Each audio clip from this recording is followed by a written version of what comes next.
I was hired in by a company called LDJ to set up a computer division.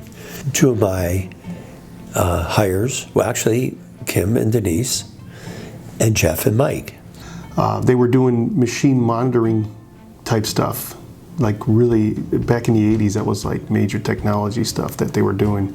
I was hired and came to work, and I started to put together some machine monitoring equipment. Well, in the meantime, we started to do some odd jobs, and one of the odd jobs happened to involve integrating a inventory control and financial system with an order processing. Because that was when the automotive started to actually start electronically sending information and receiving information, so that became a big thing. So we moved quickly into that. We put a product together, a package together, and sold it.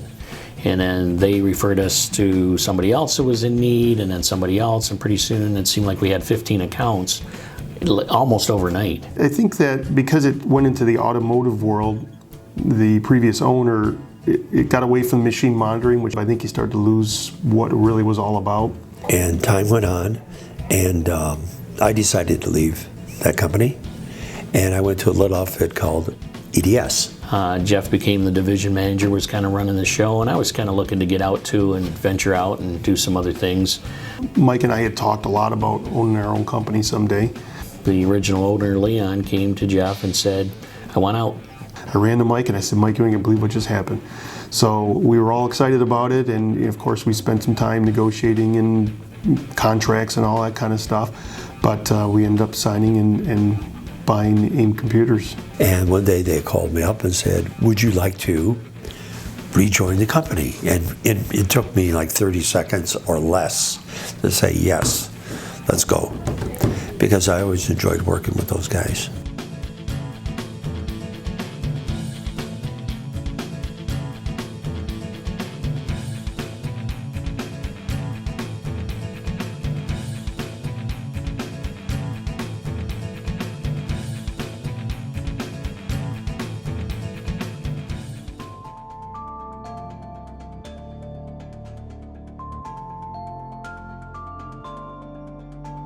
I got a call from the alarm company. It said, just want to let you know there is an active fire at the building.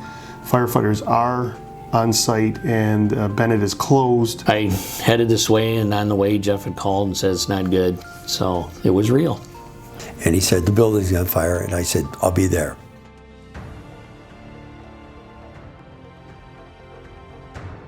About 4 in the morning, they felt that they could take us through to get whatever we could get. And I remember walking in and looking, and it was just so black. There was so much damage. And there was water mixed with insulation, probably at least 2 or 3 inches of it everywhere. So when you walked, you were squishing in this insulation. It was very sloppy in here, smelled awful. It was devastating. It was wall to wall, screwed up.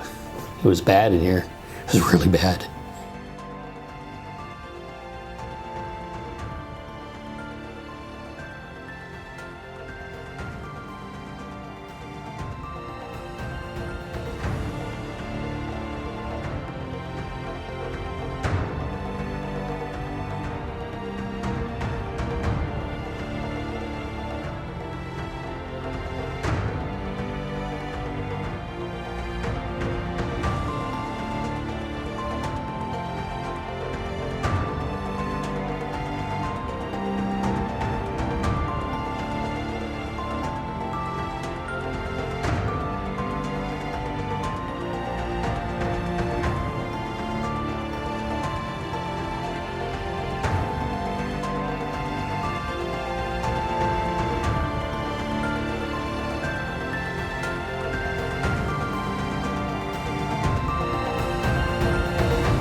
We walked through to where the fire started, which was over by support. And then I peeked back and I saw a light on in the server room. And I said to Mike, Mike, look at it, the servers are on. And Mike went over there and he goes, oh my God. So he shut them down. And we were in amazement, thinking that maybe we would actually be able to save our servers, which would save us some time. We made 2 calls. One call was for a temporary setup at one of our customers, Grant Industries, and the second call was for our new location. So within an hour, we were supporting our customers.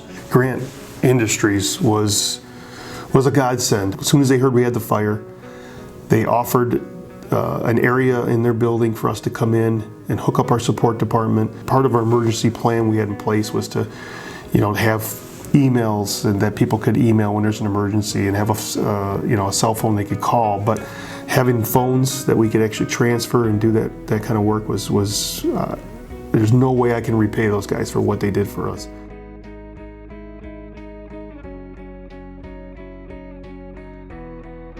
I think a lot of the customers wouldn't have even known we had a fire unless we called them up and said, for the next hour, would you use this alternate phone number?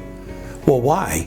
Well, our building burnt down last night, and so they reacted well to it. And of course, we didn't miss a beat. We were supporting them remotely as if it was just business as usual. There was a few comments. People said, we hardly noticed. We didn't really notice you had a fire, you had a problem, which is good. I mean, our job was to really service the customers and keep them going.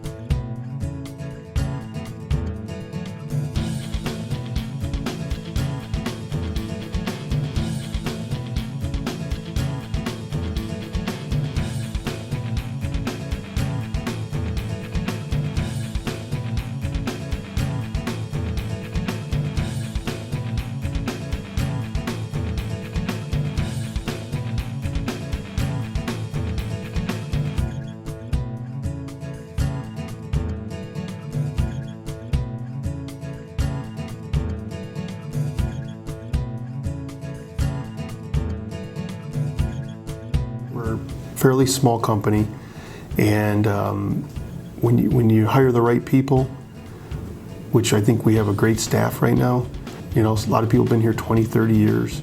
You become very close. It's a family. You really, in some ways, you see them more than you do your family. I look back and I think sometimes it's surprising me how much we did in a short period of time, and then I look back and I think, no, I can believe that because I know how these people are. I know how they work. I know how dedicated they are, and I know what kind of people they are. They're just great people that will do anything to help anybody.